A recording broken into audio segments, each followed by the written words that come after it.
Greetings from Tokyo, Japan. I'm Stu and this is my dungeon workshop. Recently on a YouTube video that I saw about some sharpening, I kind of made a few comments. I didn't think they were mean or nasty. I thought I was trying to convey a different way of doing things, and I sort of got called out and I sort of got told, well, you know, put up or shut up. Where's your video on sharpening? So I thought, well, okay. Geez, you know, just what the world needs, another video on sharpening. But I've learned a few things along the way, and this is kind of going to be maybe not an in-depth video on sharpening, but it's going to be a video that shows how I do things. And I'm also going to go over some things that I've done in the past that I don't do anymore, and why. And I'm also going to recommend to you some tools and stones that, for me, I've found worked very well. And I can hopefully save some of you who are just starting out some money by not going down and spending a bunch of money on a bunch of stuff you don't need. So anyways, this is my basic setup. I don't really have running water in my workshop. I'm in the basement of our building and there's no running water. The only water I do have down here in the summertime is the water that runs off of my air conditioner, because it's so humid here in Tokyo that my air conditioner puts out a fair amount of water. I bet you it puts out a couple of gallons a day, and I have that piped into a catch tank above a sink that goes into a sump. But I don't have actual tap water down here. So if I had a sink, a proper sink with running water, I wouldn't do this on top of my table saw with a wooden cover and this anti-spill sheet like you put in the back of your car. I'd do it over top of a sink just because the access to all that water would be nice. So basically what I have is I have this kind of styrofoam, foamy rubber mat thing that will catch most of the dirt and debris and the water. And I have, this is a Suehiro freestanding or something base for wet stones. It's got these rubber rings on the bottom and then rubber rings on the top. And I find it's very good to actually hold the stones. Once you put some pressure on it, it doesn't want to move. And I also find that it keeps a lot of the worn grit from the stones kind of in one place. It makes cleanup a little bit easier. Next to that I have this is a sharpen, the glass, I forget what they call it right now, but anyways, it's made by Sharpening, and it's glass, but it has a diamond coating on it. This is for flattening my higher grit stones, 1000 grit and above. This is a DMT diamond plate. It's 1200 on one side and 325 on the other, and the 325 side I use for flattening any stones that are under 1000. Now, generally I don't use anything under 1000 unless I have to remove a lot of steel, like if I've got a badly chipped blade or something like that. So I don't generally use anything under 1000. So I'm going to move the camera now because I got to kind of show you a different thing here. But okay, over this side I have a container of water. It's just water. I use that to wash the stones off after they've been used, because I don't want to transfer all that grit onto my other stones. And then on this side, again off camera you can't see, is my pond. That's where I keep all my stones. So I'm going to show you that, and then we're going to come back to the main table here. Just hang on a second. Okay, this is my pond. It's just a work container, a plastic square bucket essentially. I have one stone in here that I don't generally use all the time. This is your typical stone that you see people selling for sharpening knives and stuff. It's a combination stone. I think this is about a 325 or a 300, and this is maybe a 600. So this is a coarse and this is a fine. I don't generally use this for much, but I keep it in there just in case I do need to remove some quickly. This is one of my Sigma Sigma Power ceramic stones. This is a man-made stone. This is 1000 grit. Really like this stone. And this is my Sigma Power ceramic 6000 grit stone. Again, I really like this stone. I think maybe you're seeing a pattern here. And then here I have a Sharpening 8000 grit stone. I don't really like this stone. I find that it clogs up really quickly, and it's kind of annoying. I'll go into the Sharpening stuff later in more detail. And then this is my Sigma Power ceramic 13000 stone. Again, I really like this stone. I think you can see a pattern emerging there that I really like the Sigma Power stones. I like them for two reasons. One is they cut really well on most of the steel that I use, which is the Japanese chisels, which is mainly carbon steel. and also on a lot of the Western planes that I have, which are mainly the either carbon steel or the A2 steel. I find that the Sigma Power ceramic stones cut really well. They stay fairly flat. They don't dish out quickly, and they don't clog up, which is a nice combination. Okay, on to some other stuff. Okay, just a quick note about body position in your bench. I had another bench that I was using for sharpening. I kind of made a little bit of a portable rolling bench, and the problem with it was it just wasn't stable. It moved around, and when you're trying to keep a constant angle on the chisel and you're trying to work and your work surface is doing this, it kind of makes it difficult. So like I said, if I had a nice big sink with running water, I would make a couple of apparatuses that would span the sink so I could have all of my stones sitting over top of the sink, and I would just have the hot water there. But I don't have that down here. So I do this now on top of my table saw because it weighs 450 pounds. It's not going anywhere. And I have this mat sitting on top of this wooden cover that I put on my table saw so it doesn't get rusty.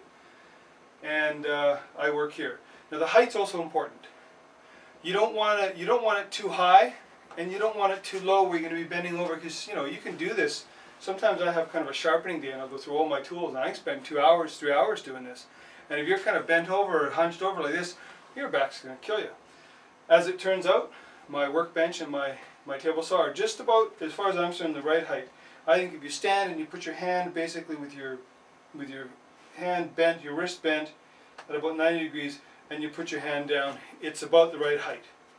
Because this is just slightly higher than that. I think it's also about the same height as, for example, if somebody is kneading bread. I think it's about the same height, and you're working like this, and you want to be in a good position because you can get muscle memory going and you can hold that position. If you're sharpening one time at one height, another time at another height, it's just no good. I guess if you have a bad back, and if you needed to, I imagine that you could sit on a fairly high stool, something like a bar stool or like a garage stool, and you could sit and you could do this. I don't think that would be a problem. Something else that you always need is you need some water to keep your whetstones lubricated up here. Now I soak them in the pond for about 10 minutes before I start using them. So just basic body position. I'm right-handed, so this is my kind of primary hand. This hand here, I use the fingers and my thumb to go on top of the bevel.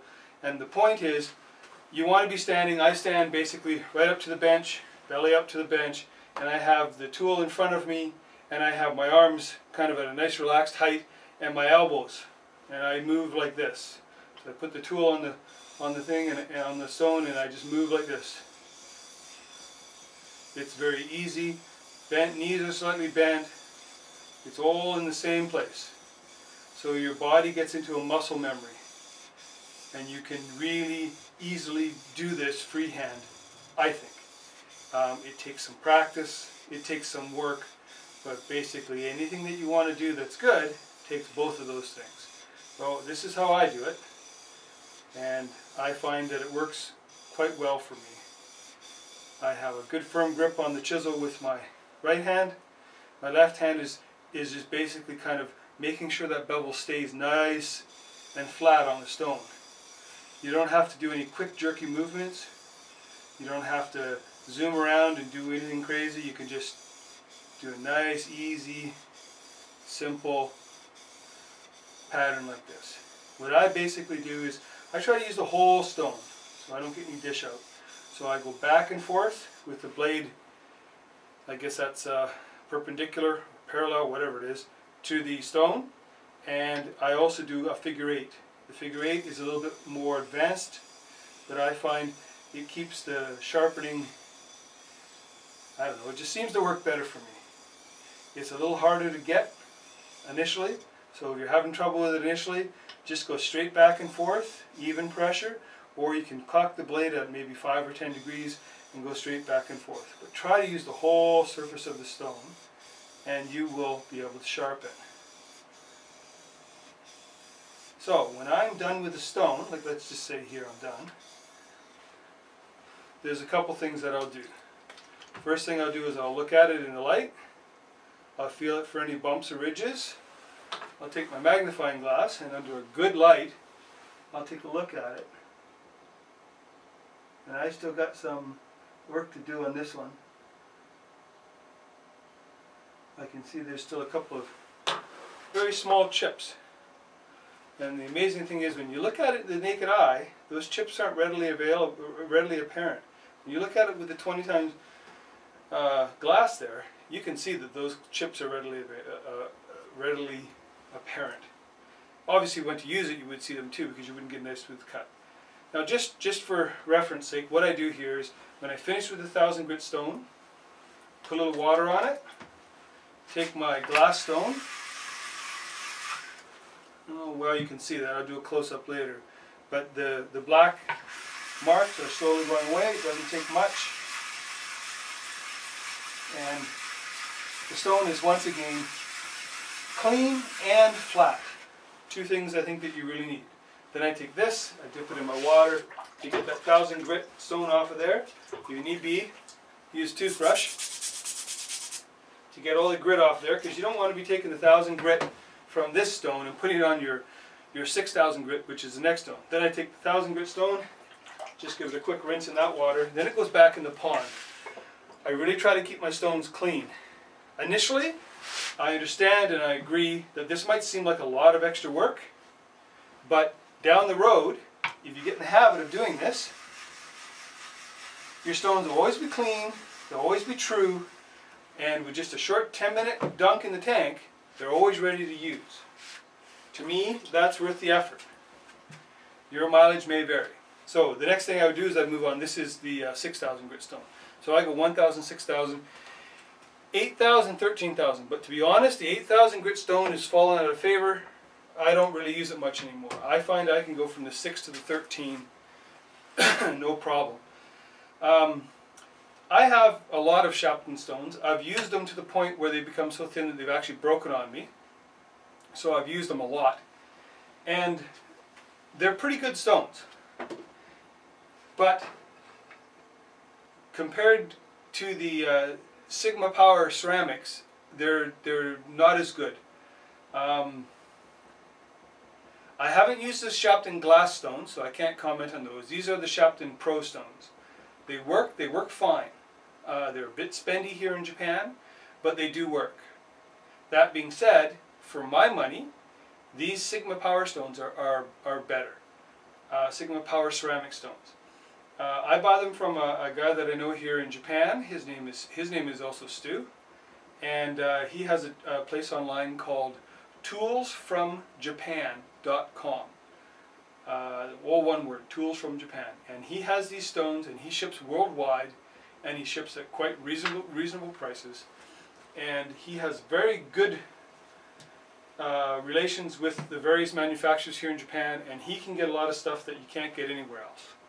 So to me it's a worthwhile thing to contact Stu at Tools from Japan if you want some of these stones. I think Lee Valley also sells some of these stones, but I think they only sell them in the lower grits. They don't sell the 13,000. I'm pretty sure they don't sell it. They're fantastic. I really like them. Okay, so what I generally do is I do the 1000, then I do the 6000, then I do the 13,000. The back of the chisel almost doesn't get sharpened. The only thing I really do on the back of the chisel is when I'm done with the 1000, the 6000, and the 13,000. Then I would do the back of the chisel with the 13,000, because the back of the chisel is sharpened up, or is, it's flat, it's polished and flat. So there's really no reason to go beyond the 13,000, go below the 13,000 on the back of the chisel. The reason you go on the back of the chisel after you sharpened is to remove that slight burr that you get on the edge. You want to make sure that it is flat and that there are two planes that intersect perfectly on the edge. So for me, I like to go with the, just only, once I've sharpened the chisel up and it's all nice and it's ready to go, I basically want to just use the 13,000 on the back. I don't go below that. I buy a lot of my chisels used off Yahoo auctions here in Japan. In Japan we don't have eBay, we have Yahoo auction. And I will often buy a set of tools that will include 3 or 4 decent looking chisels and then a bunch of other junk. And it's like they're selling somebody's grandfather's toolbox or something. And some of the chisels that I get are quite worn, but they were decent quality chisels when they were first bought, and they were used a lot. but they are totally serviceable and can be easily brought back to life and reconditioned. Some of them I even end up making handles for and setting new hoops on them and everything else. Compared to brand new Japanese chisels, they're a great bargain, but it is a little bit of a crapshoot. Sometimes I get a chisel that looks pretty good, and the steel in it is just not very good. It doesn't stay sharp very long, or the steel is too brittle and it chips too easily. But it's been a good way for me to do it, and then also I have kind of the fun of refurbishing the chisels. If that's not your bag, then buy some new chisels. Lots of places that sell decent quality Japanese chisels. Tools from Japan sells them, Lee Valley sells them. I know there's a couple other places in the States that sell them. A decent quality Japanese chisel is a very nice thing to have. And the next thing that I do is I sharpen planes. Now the plane, just get out my little block plane here. This is my Lee Valley block plane. The plane blade is actually fairly easy to sharpen with one of these jigs, because basically you take this and you put it in the jig, you line up the bevel, you tighten this up,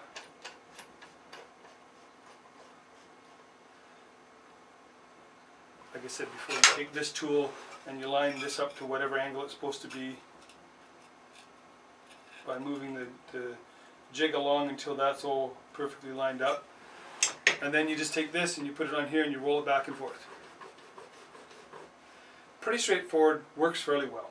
I think that for anybody who's just getting into hand tools, that's a perfectly good and satisfactory way to do it. I don't do that anymore because I like to freehand sharpen. I think it's a skill, and if you're going to work with it, if you're going to do a skill, you've got to keep your skills up. And the only way to keep your skills up is to actually do it. So again, I hold the chisel, or the plane blade in my hand. Use these fingers to hold it, these fingers to steady it, make sure the bevel's down, and then initially I just give a little rub to make sure everything is, well, that's all good.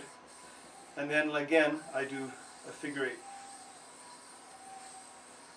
And again, this is all muscle memory. You want to be standing straight, you want to have your feet about shoulder width apart, your knees slightly bent, you want to use the whole stone, and you want to just move in a nice consistent manner. You do this, and if your plane blade is not too bad, it doesn't take very long at all to sharpen the blade. And for me, doing it by hand is just, I don't know, it's nicer than doing it, than doing it with a jig. I learned with a jig. Jigs work well. Like I say, here's the Rob Costman jig. You start with the 29, you put this on here, you take the blade, it clicks on with the magnets, you slide it down until it touches, and then you can do the same thing as I was doing. Move, move, move.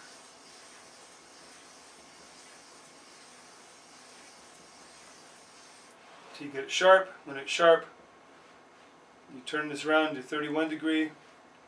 Again, snap this down, move down there, and then you just got to move just a little bit. You really don't need much, and then you'll have a micro bevel on there.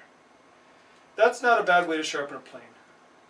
Works pretty well, but I still like to freehand it. And then what I do is, when I'm freehanding, when I get it to the sharpness that I want,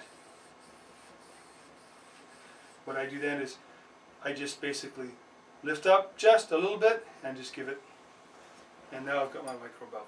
That's all I need to do, and I got a micro bevel. Like I said before, your mileage may vary. You may find a very different way of doing this. There's lots and lots of people to watch on the internet on how to do this. There's lots of people giving you lots of great advice, and there certainly is more than one way to skin a cat when it comes to sharpening. I've done the Scary Sharp. It works great. Sandpaper's expensive. And I got tired of sticking things to glass plates and steel plates and just fooling around with that. I find this is faster, it's easier. Might be a little bit messier. The Scary Sharp is basically dry, so that's certainly an advantage. But for me, I did the Scary Sharp. I had some very good results with it. But when you start buying the higher end sandpaper that you really need to get a really good sharp blade, to me it was just getting expensive. I don't know, maybe sandpaper is cheaper in the States, but here in Japan, when you're getting into the 4,000 grit sandpaper, it starts getting expensive. And you know, sharpening a metal blade on a 4,000 grit piece of sandpaper, it doesn't take very long, and that 4,000 grit piece of sandpaper is toast. And one false move and you dig an edge into it and then it's really toast. So I'd rather go with the water stones. I understand a lot of guys in the States like the oil stones because, you know, they're made in the States and that's where they're from. Well, I'm in Japan, it kind of makes sense. I'm going to have Japanese chisels and water stones because that's what we do here. Okay, I'm going to close in here and just give you a few more maybe close-up views of what I'm doing, and so you can kind of see exactly what I'm doing a little better. Maybe that's a bit of a far shot from there. Okay, so just hang on again and I'll move the camera again. Okay, this chisel actually has a little more damage on it than I thought it did. And I think it's really worthwhile, time-wise, to just go with this stone here. This is the I don't know, 300 or 325 grit, fairly coarse grit stone. You'll see these combination stones sold in lots of places. This has a number on it, but it doesn't mean anything. It says G05812. No idea what that means, but this is a fine stone on this side and a coarse stone on this side. I would say maybe a 350 or 400 or 325, and maybe might be 1,000. I'm not sure. But this works great for sharpening knives and stuff, and it works good for if you have a chisel that needs to have a lot of metal removed quickly. So this stone also sucks up a lot of water and does well to have a bottle of water hanging by to do that. So you also hear a big difference in the sound on this stone. It's very rough compared to the other stones that I use. It sounds like sandpaper.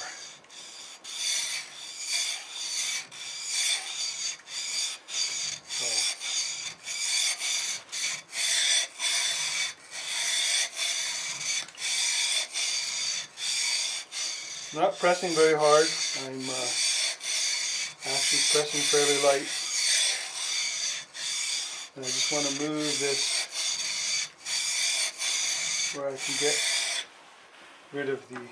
It's got a couple of just some very small chips in it that are actually a little bit worrying because maybe the steel in this isn't so great. Yeah, still got a... Checking with the glass here, and it still has a few small chips in it that I would like to remove. If those chips aren't removed at this stage, there's no way they're going to get removed by the higher grit stones.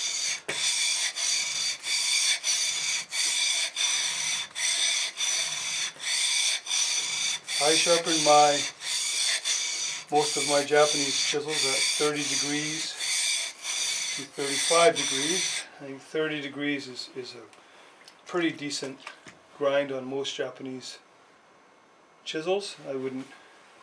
35 to 30 degrees I think is a pretty reasonable grind. I think anything less than that is okay for paring, but for, you know, and of course a harder wood, like probably in the States I imagine most of the guys would do 35 degrees because that'll be better for hardwood. The softwood, you know, something like, well, even fir, especially if it's green, but pine and cedar and those kinds of woods are much better with the 30-degree angle.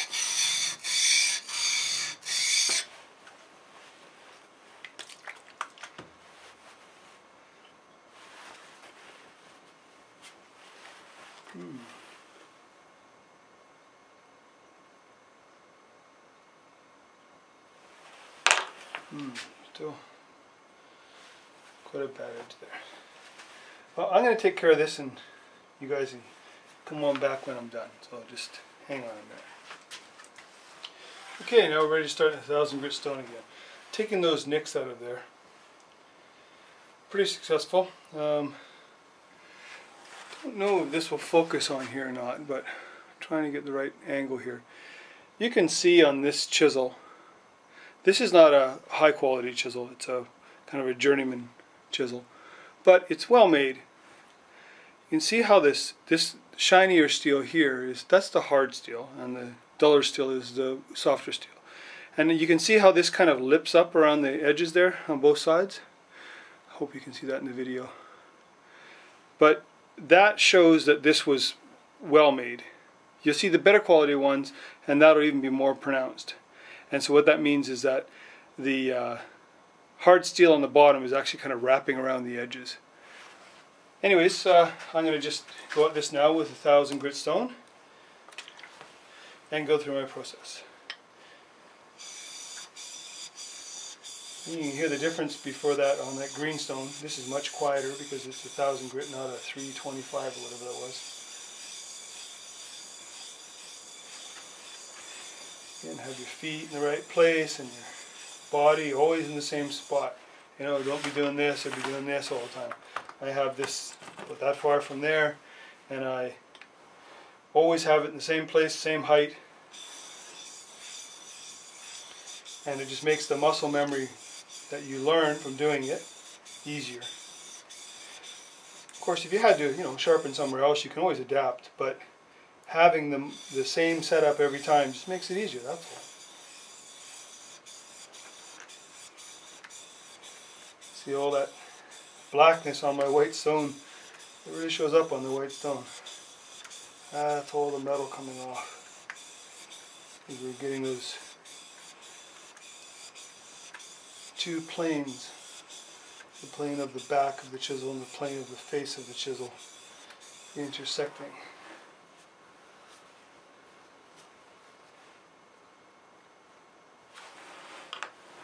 Take a look.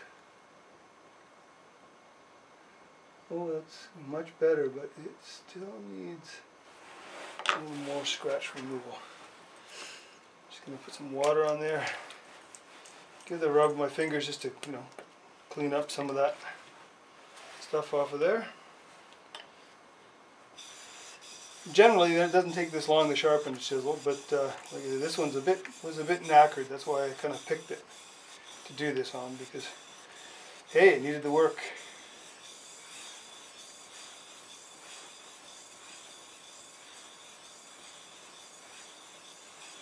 Also, when you're first learning how to do this, I'd highly recommend that you start with something, start with a bigger chisel like this. Start with something that's got a little bit of width to it.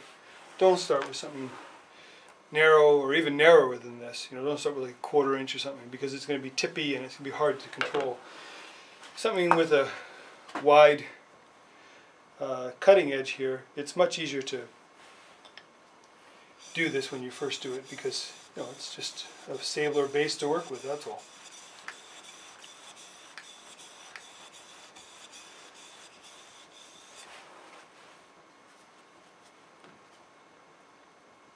It's come along nicely. Well, I'm going to put just a little bit more work into this, and then I'm going to change stone, so you guys can all come back then. Something else I guess I should cover here is grip. Now I'm sharpening a chisel. I'm right-handed. I hold the chisel in my right hand. Take my pointer finger and my thumb, and they kind of go on the top, not right on the edge, but kind of on the top here, and then my other finger kind of hangs out here. Sometimes it goes up, sometimes it goes down, sometimes it goes wherever it wants to go. A lot of it depends on the size of the chisel, of course. And then the most important thing is here. My pinky and the next finger, they grip the shaft. And that's where the majority of the weight of the chisel is held. Because if you try to hold the chisel just up here, without gripping it here with your pinky, you're going to have troubles. Don't care what you do. So I hold it here with 2 fingers, and then the middle finger there just kind of hangs out. And then the other hand, either one thumb, one finger, or thumb and finger, depending again on the width of the chisel, they just kind of steady things. They're just there. They're not really pushing down. They're just kind of, they almost work in a way like a shock absorber. They kind of absorb some of the undulations of the stone as it moves around. They're just kind of there. Safety training wheels. They say if it's a smaller chisel, you can only use the 1 finger. If it's a bigger chisel, you probably get 3 fingers on it, but I can get thumb and finger on this one. Anyways, just working on this 1000 grit stone here still. Just get most of your work done on the lower stones. It'll make the work on the higher stones much easier. You cannot remove any material with a 13,000 grit stone. You're only going to be polishing up what's there. So this is looking really nice now. Got a nice consistent shine on that. No chips at all. And a decent burr. Feel the burr on the back here. So I give this a quick clean. Make sure it's flat so it's ready to use the next time I want to use it. Take both of these, they go for a quick dump in my wash bucket to get most of the grit off of them. Keep my pond clean. And out comes my 6,000 grit Sigma Power ceramic stone. Kind of pinky color, pink and red. Anyways, just doing the same thing again. Same grip, same everything. Probably I spend a lot less time on this stone because now I'm getting into the, I've established my two angles. I've got a nice polish going. So it's just now a matter of refining all of that. Again, it's a light pressure. You're centered, your hips are over your knees are shoulder width apart. Always the same position. That's the thing that I really learned about doing this myself and from watching other people do it. Is the really important thing is muscle memory, and muscle memory comes from use. So you got to just keep doing it and doing it and doing it. And doing it consistently will of course make it come quicker. So this is something you just got to spend the time at doing, and you can do it. It's not impossible. A couple, 3 years ago, I could sharpen a hand knife, or a pen knife, or a hunting knife, but sharpen a chisel? Well, like I said, I thought I could sharpen a chisel. And then I had the good fortune of meeting Garrett Hack, and got a chance to use his chisel. He had a Lee Nielsen chisel that was actually a fairly new one, so he said he'd only sharpened it a few times, so it will get sharper with time. So that's looking really good. Check that with the eyeglass again. And there's nothing to see there but sharp metal. It's looking really good. So that's the 6,000 grit stone. As you can see, it cleans up quickly and easily, which means obviously it wasn't, a lot of stone was not worn away. Give those both a dip. And then I'm going to bring out my 13,000 grit stone. This again is the Sigma Power Ceramic 13,000 grit stone. Really like this stone. I find it puts such a final polish on my tools. It's really worth it. Some people are going to look at this and say, holy crap, look at all that stuff he's got. Oh man, he needs 3 stones and a plate to flatten them. Oh, this extra gear. Wow, that's incredible. Well, as an initial investment, yeah, it might cost a bit. You are correct. But if you're a professional and you're using your tools all the time, you don't even need to tell you that. Of course, you're going to have good quality stuff. You're going to have good quality tools, and you're going to have good quality maintenance tools to keep them sharp. But if you're a weekend warrior, kind of like I am, and you do some work on the side like I do, you soon figure out that the cheap tools and the cheap maintenance stuff end up being expensive, because you end up with a drawer full of stuff that you end up not using. And what does that cost? Get the right stuff, right tools, learn how to do it right, take the time, and you will be ahead at the end of the day. You will learn to skill, you'll be able to do it consistently, and you'll be able to have nice sharp tools that will be not only are they nice to work with, they are also safer to work with, because a sharp tool cuts consistently. A dull tool is unpredictable.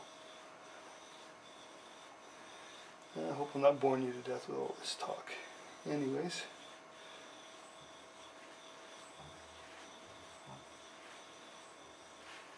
Stone's getting a little bit loaded up, but a quick rub. Some people use those, I can't remember what they're called, the little white stones that you rub on top. I tried that for a while. I find it just made a mess. I think that with the naturals, the Japanese stones that are naturally mined from the hillsides, there might be a real need for that. But with these man-made stones, I find that, especially the higher grit ones like these, you can quite easily just rub them with your hand, give them a splash of water, and they're clean. When need be, you pull out your flattening thing. This isn't the only thing out there. There's other diamond stuff out there as well that work just as well, or not, or I don't know, they might even work better than this. But this is what I bought. Yes, it was expensive, but the cheap price of something that doesn't work is often more expensive than buying the right thing. Okay, the last thing I got to do here. This is looking quite sharp. Got a nice polish on there. And more importantly, I've got a nice sharp edge there. Now I've got a burr on here on the back. On the back there, there's a burr. How do you get rid of it? Well, I don't want to touch the back of this chisel with anything but my 13,000 grit stone. So I've got a knife-like little burr sticking out there. So if I put this on here and I rub in this direction, I'm going to crater a line right there in my stone. I know because I've done it. Okay? I don't want to do that. So initially, I put the blade on here, the chisel on, I put the heel down here, and then I put this down and I just pull it back, just a little bit. And now the burr is just about gone. I can feel the burr a little bit on this side. So what I'm going to do here now is I'm just going to just give this a quick little polish on the back side there. Make sure that back is all nice and flat and polished up.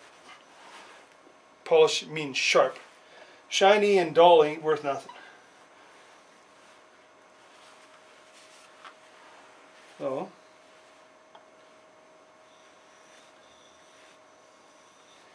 go back to this again.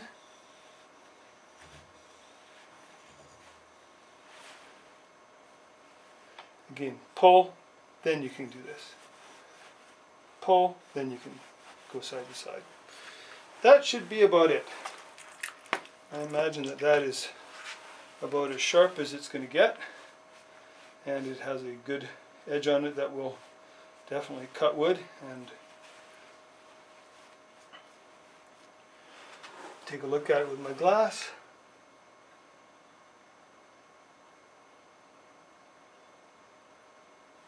Sharp. Now people say, how do you know it's sharp? Well, you can, like everybody always does. Oh, watch, I can shave the hair off my arm. See? Yeah, that shaves the hair off my arm. Well, in my experience, that's not really sharp. I don't know too many people who shave with a chisel. That's not really sharp. Okay, another one that they do is you take your fingernail and you just touch it against there. And if it will grab against your fingernail, that's sharp, they say. Okay, yep, that's pretty sharp. I don't stick the chisel into my fingernails very often. This is something that was shown to me, again by Garrett Hack. This is a piece of softwood. It's a piece of aspen, actually. So if you want to see sharp, what you do is take a piece of softwood, end grain,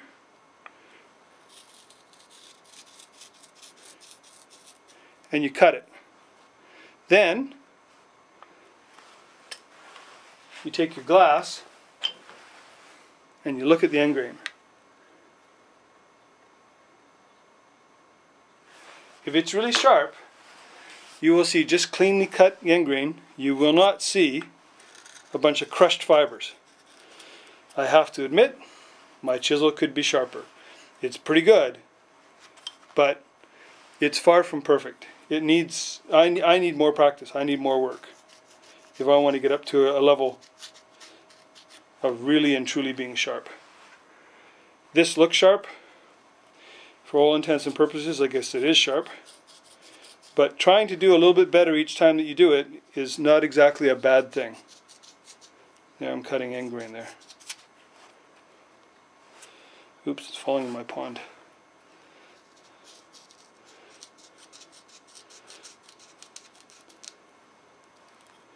Well, obviously on the side grain it's going to cut really easily. But the end grain cut is really what shows if your chisel is sharp enough. This is sharp enough for me to use. There is still more work for me to be done that I could possibly improve that.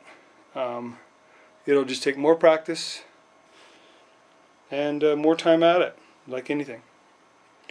Okay, I hope that answers some questions, and I hope that you can see how I do things. One more thing I wanted to mention was different angles of chisels. This is a 30-degree Japanese chisel. You can really see that on the video, but that's at 30 degrees. This is a Japanese chisel that I got used on Yahoo auction. Got it quite cheap. It's a decent quality chisel. Looks to be fairly well made. And it was probably about that long when it was new. So somebody used this for a very long time. Now, this angle here is about 25 degrees or even 23 degrees, which is quite a low angle. And I was curious about that. And I was talking to a Japanese guy that I know that's a carpenter, and I was telling him about this chisel, and he said that often when a chisel gets quite old, people don't want to use it to strike with, because this is a fairly big chisel, it's got to be 1.25 inches, to strike hard at it. It's just because it's got much less meat on there, and they just don't want to do that. I'm not sure if it's a safety issue or it just doesn't cut as well or what. So what they will often do is they'll take an old chisel like this and they'll grind it at a very shallow angle, like 20, this is I think 22 or 23 degrees. Then they get it very sharp, and because they're not pounding on it, they can do that angle, and they use it as a paring chisel. So they use this to clean up mortises and things. So they will use it just kind of like a mini slick. So I've kept it like that. It needs a little bit of attention, not much. It's pretty sharp. But anyways, I thought that might just be interesting. Okay, that's it. This is Stu in Tokyo from his dungeon. And that's how I sharpen. I do almost exactly the same thing for plain blades.